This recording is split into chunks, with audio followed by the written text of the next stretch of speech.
Hello दोस्तों, स्वागत है आप सभी का हमारे यूट्यूब चैनल शिवानी क्लासेस में। मेरा नाम शिवानी है। आज से हम शुरू करने जा रहे हैं डीएलएड, जिसे पहले बीटीसी भी कहा जाता था, फर्स्ट सेमेस्टर की रेगुलर क्लासेस। आज के इस वीडियो में हम बाल विकास पेपर 1 की PYQs करेंगे। डीएलएड फर्स्ट सेमेस्टर सन 2024 PYQs। तो ये सन 2024 का पेपर है। इसमें सबसे पहले वस्तुनिष्ठ प्रश्न जो 15 नंबर के आते हैं वो करेंगे। उसके बाद अति लघु उत्तरीय और फिर लघु उत्तरीय। नंबर 1, टीएटी परीक्षण का निर्माण किसने किया था? तो उत्तर है मॉर्गन एवं मरे ने 1935 में। टीएटी परीक्षण का निर्माण किसने किया था? मॉर्गन एवं मरे ने 1935 में। निम्नलिखित में से क्वेश्चन नंबर 2, निम्नलिखित में से कौन सा केंद्रीय प्रवृत्ति का मापक नहीं है? प्रसार क्या नहीं है? केंद्रीय प्रवृत्ति का मापक।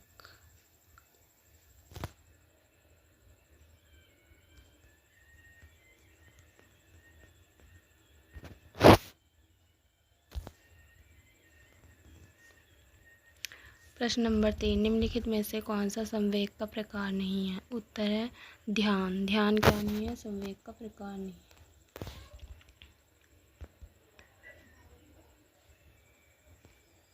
कोहलर ने अपने सीखने के सिद्धांत का प्रयोग किस पर किया था?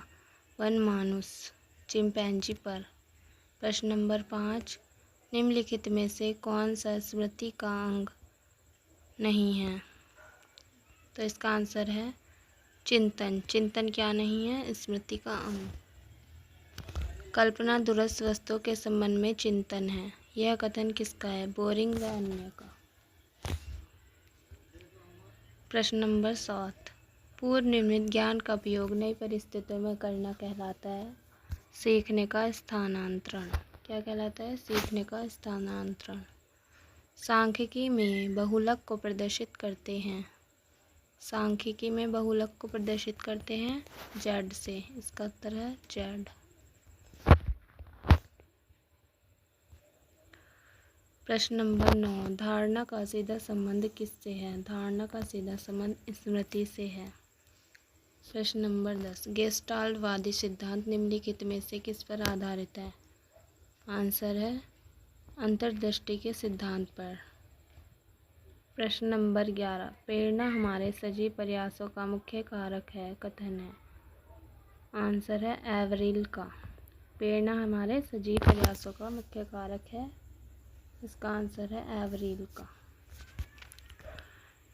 प्रश्न नंबर 12, सीखने के समानीकरण के सिद्धांत का प्रतिपादित किसने किया है?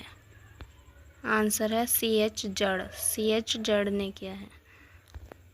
प्रश्न नंबर 13, रोशा स्याही धब्बा परीक्षण में कुल कितने कार्ड होते हैं? 10 कार्ड होते हैं। रोशा स्याही धब्बा परीक्षण में कितने कार्ड होते हैं? 10।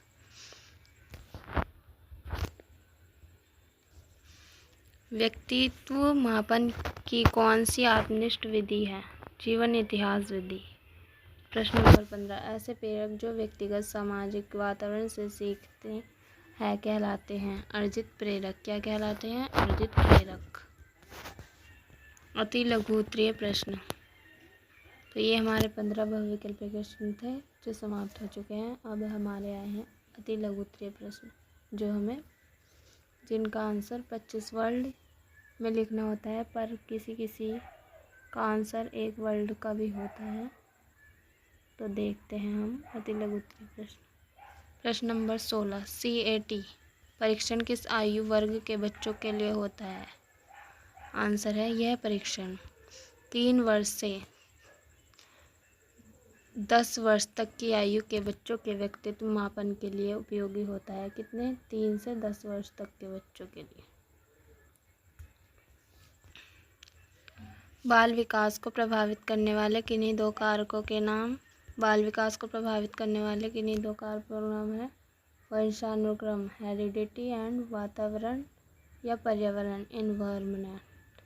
जीन पियाजे ने संज्ञानात्मक विकास की कितनी अवस्थाओं का वर्णन किया है? उनके नाम। उनके नाम है। पियाजे ने 4 मुख्य अवस्थाओं का वर्णन किया है।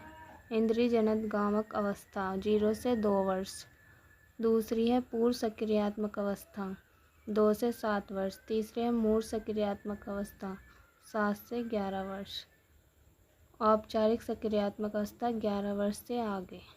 तो ये इम्पोर्टेंट क्वेश्चन है, इसको याद कर लेना। प्रश्न नंबर 18,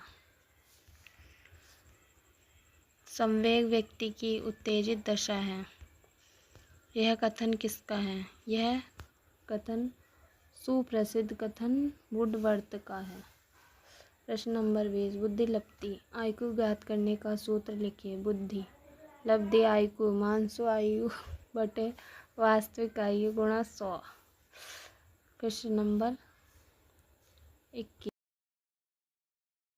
प्रश्न नंबर 21, प्रथम बुद्धि परीक्षण का निर्माण किस वर्ष और किसके द्वारा किया गया?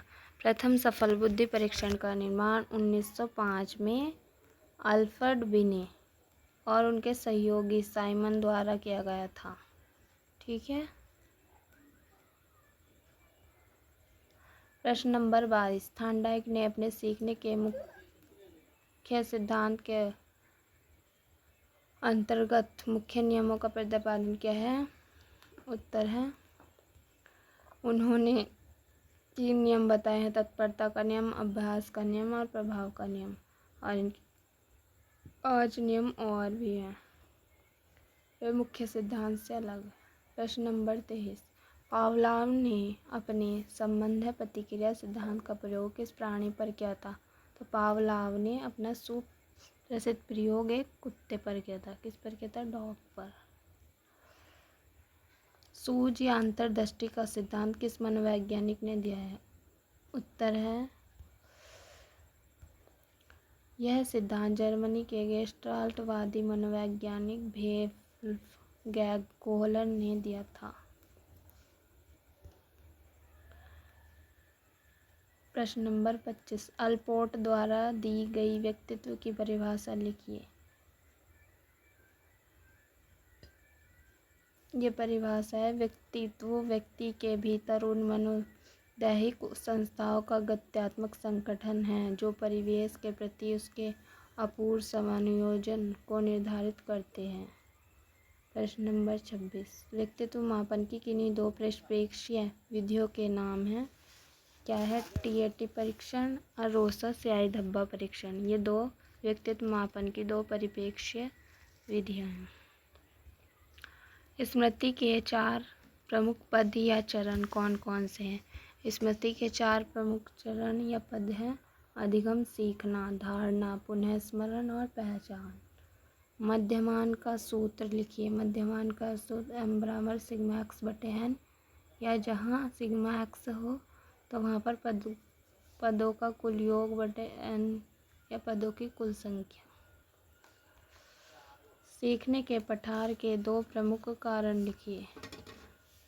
सीखने के पठार के 2 प्रमुख कारण हैं, शारीरिक और मानसिक थकान होना, कार्य या विषय में रुचि का अभाव होना। तो अभी ये हमारे अति लघुत्तरीय प्रश्न कंप्लीट हो चुके हैं। तो ये प्रश्न नंबर 30 तक थे। अब यहाँ से लघुत्तरीय प्रश्न स्टार्ट होंगे। अगर आपको क्लास अच्छी लगे तो चैनल को लाइक सब्सक्राइब करना और कमेंट में बताना कि क्लास कैसी लगी, जिससे हम अगली क्लास कंटिन्यू करें। विस्मृति के अनाभ्यास के सिद्धांत का तात्पर्य क्या है?